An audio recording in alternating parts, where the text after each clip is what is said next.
Que Jesus possa estar presente em nossas reflexões de hoje, nos auxiliando no despertar para as diversas circunstâncias que possam nos envolver nesses tempos bastante difíceis que envolvem nossa encarnação atual.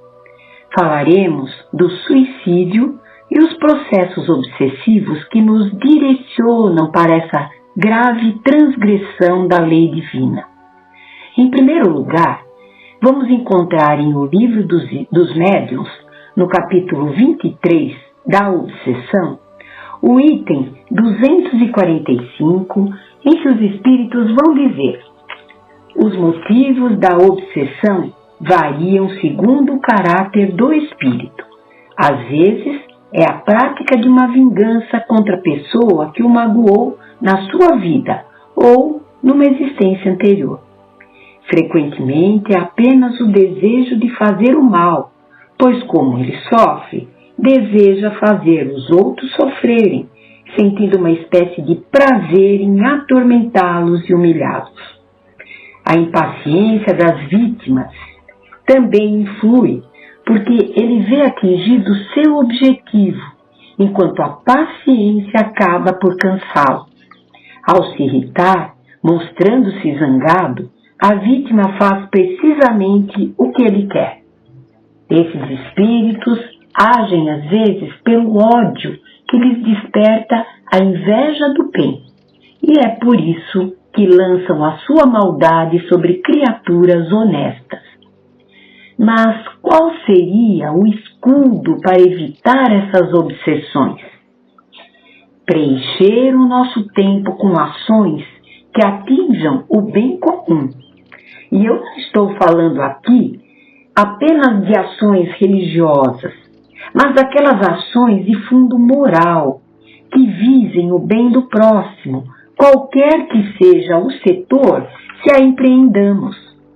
Não ficarmos na inércia, na ociosidade, pois nossos pensamentos mal direcionados são riscos de queda moral. E, por fim, nos sentirmos felizes com o que temos, com o que somos, apesar dos enfrentamentos e dos momentos difíceis que atingem a todos nós.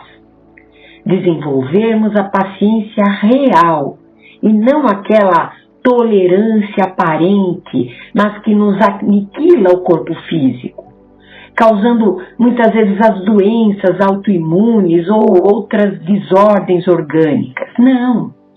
Como falamos acima, construirmos em nós essa paciência verdadeira diante das situações difíceis que possamos enfrentar aqui. E agora, no Livro dos Espíritos, em sua parte 4ª, capítulo 1, que é o capítulo das penas e gozos terrestres, Kardec vai perguntar aos espíritos na questão 946, que se deve pensar do suicídio, cujo fim é fugir às misérias e às decepções desse mundo. E a resposta dos espíritos: pobres espíritos que não têm a coragem de suportar as misérias da existência. Deus ajuda aos que sofrem e não aos que carecem de energia e de coragem. As tribulações da vida são provas ou expiações. Felizes os que as suportam sem se queixar, porque serão recompensados. Ai, porém, daqueles que esperam a salvação do que na sua impiedade chamam acaso ou fortuna. O acaso ou a fortuna, para me servir da linguagem deles, podem, com efeito, favorecê-los por um momento, mas para lhes fazer sentir mais tarde, cruelmente, a vacuidade dessas palavras. Quer dizer, mais tarde, eles sentirão o vazio que esses momentos de favorecimento poderão lhe causar. E no livro Vozes do Grande Além, em seu capítulo 39, nós vamos encontrar um depoimento do espírito Hilda, transmitido depois das tarefas de desobsessão do Grupo Meimei, em que Chico Xavier participava em Pedro Leopoldo e que teve por organizador das mensagens recebidas a figura de Arnaldo Rocha. E isso aconteceu, o depoimento do Arnaldo Rocha, ele colocou em maio de 1957. Então, ele reuniu diversas mensagens, diversos depoimentos, e a partir dessa data ele começou a relatar todos esses casos. Então, nós vamos ver o depoimento de Hilda, né? E ela vai nos mostrar o processo obsessivo que todos poderemos estar sujeitos, se não tomarmos os devidos cuidados com os nossos pensamentos e as proporções que eles podem assumir. Vamos então ao depoimento de Hilda. Então ela vai falar: amigos, há duas palavras com significação muito diferente na Terra e na vida espiritual. Uma delas é consciência, a outra é responsabilidade. Vamos atentar para essas duas palavras porque elas são de suma importância. Consciência e responsabilidade, que todos nós precisamos ter. Então ela continua. No plano físico, muitas vezes conseguimos sufocar a primeira, que é a consciência, e iludir a segunda temporariamente. Mas no campo das verdades eternas, não será possível adormecer ou enganar uma e outra. A consciência revela-nos tais quais somos, seja onde for, e a responsabilidade marca-nos a fronte com os nossos merecimentos, culpas ou compromissos.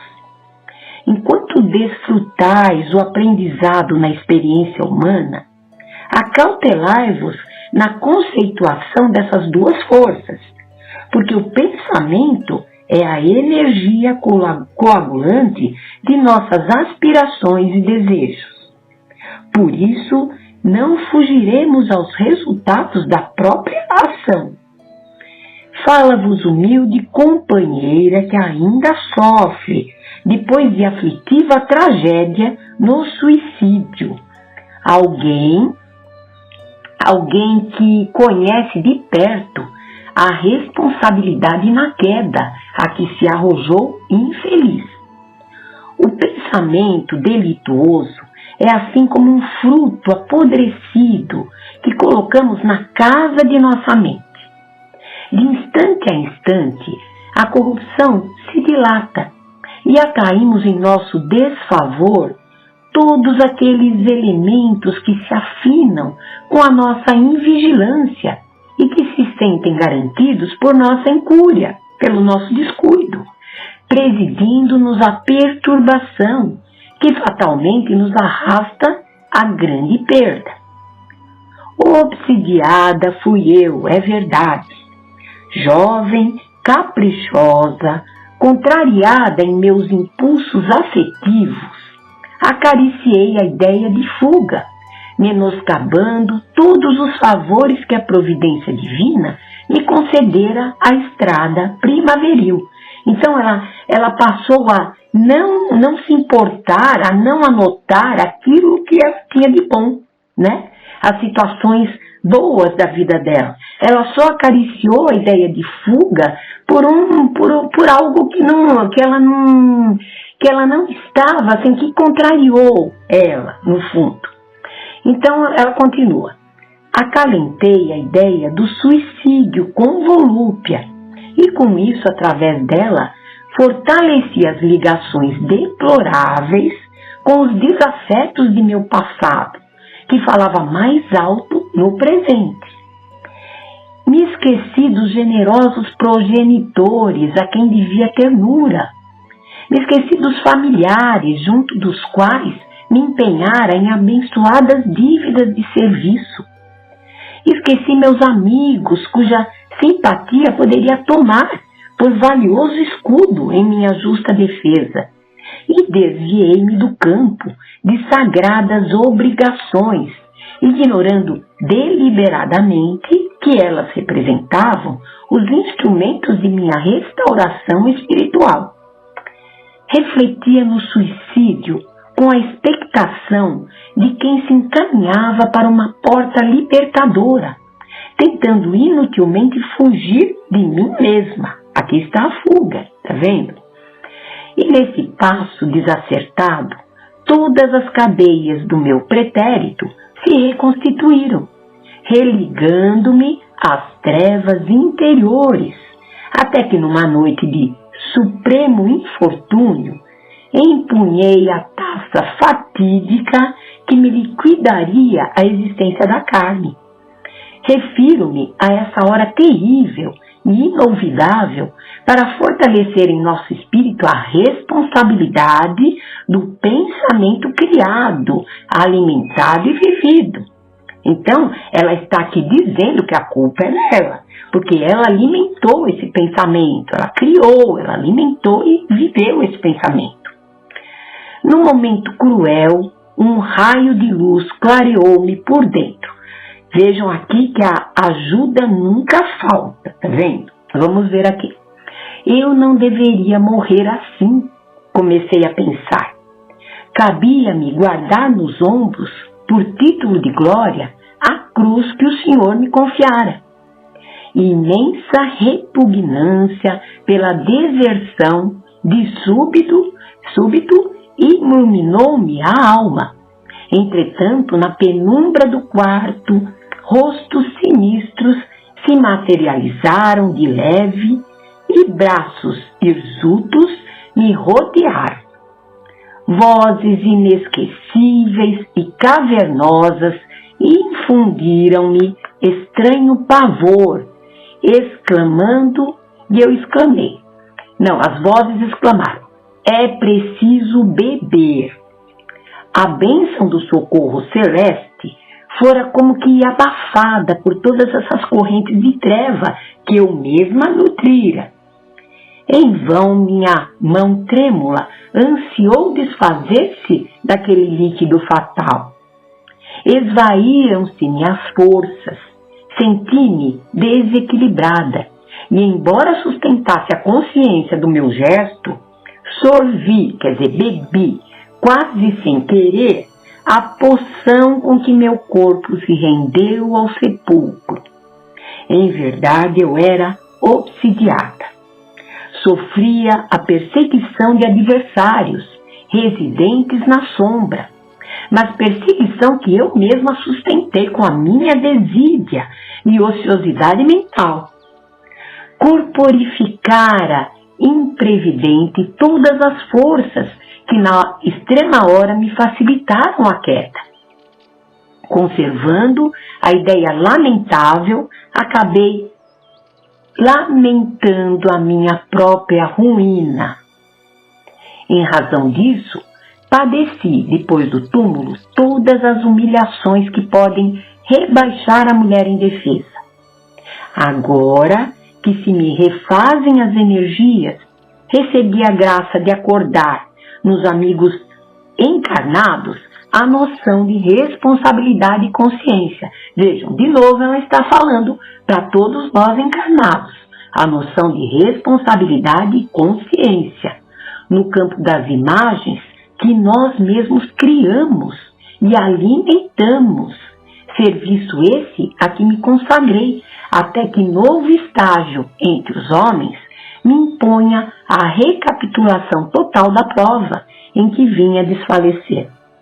É por essa razão que terminamos as nossas frases despretensiosas, lembrando a vós outros que o pensamento deplorável na vida íntima é assim como o detrito que guardamos irrefletidamente em nosso templo doméstico.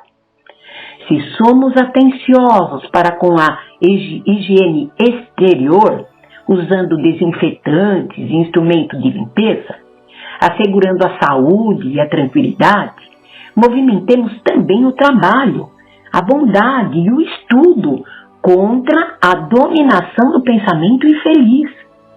Logo que o pensamento infeliz se esboce levemente na tela de nossos desejos e em manifestos. Então, assim que vier aquele pensamento infeliz, substituir, ir de encontro a ele, mudar, trabalhar, estudar, fazer algo que consiga impedir que esse pensamento venha à tona.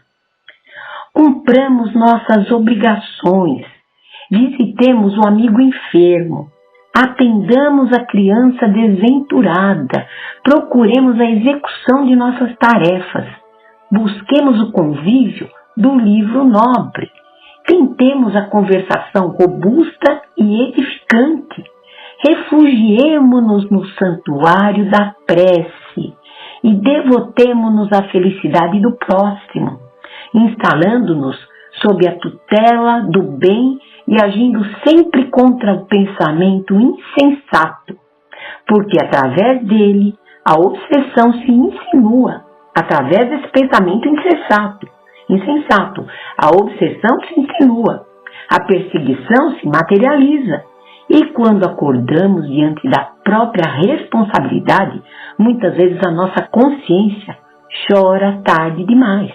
Então, essa consciência dela veio tardiamente, quer dizer, ela já estava envolvida nesse processo com as forças inferiores, não é? Por isso, por esse depoimento agora, nós podemos perceber o efeito da inércia, porque ela citou diversas situações que a gente poderia impedir que isso viesse à tona, né?